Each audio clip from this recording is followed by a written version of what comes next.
it's not the best take, the most exciting take for radio or for podcast, but it's got to be Alabama this year. Yeah. I mean, it's chalk, but it's true. I mean, usually the discussion around Alabama is, wow, look at all these first rounders that are gone. Look at these 10 starters that are now in the pros. It's kind of the opposite this year. They quote unquote only had 7 draft picks. They now return the Heisman winner. They return the best defender in the country, Will Anderson.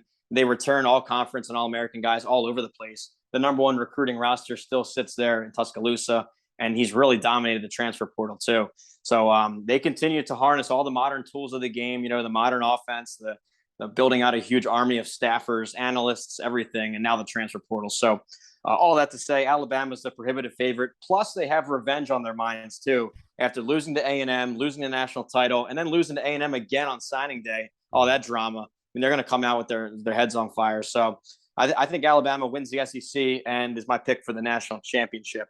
From there, you hit on it. I think Ohio State, you saw the potential of that offense last year. They all returned there. The question is, how much can they improve their defense under new coordinator Jim Knowles? I think that answer is they improve it a lot, enough to win the Big Ten and get back to the playoff. And then Georgia, real quick. I mean, they're a top recruiter. We know what they have there. Defending national champs. I know they do lose a lot to the pros on defense. That's been well documented.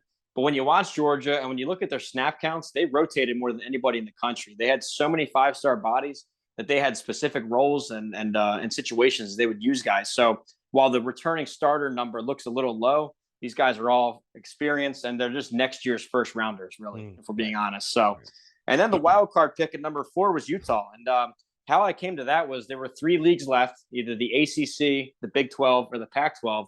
I needed to find who I thought was the most likely 0 or 1-loss conference champ coming out of there.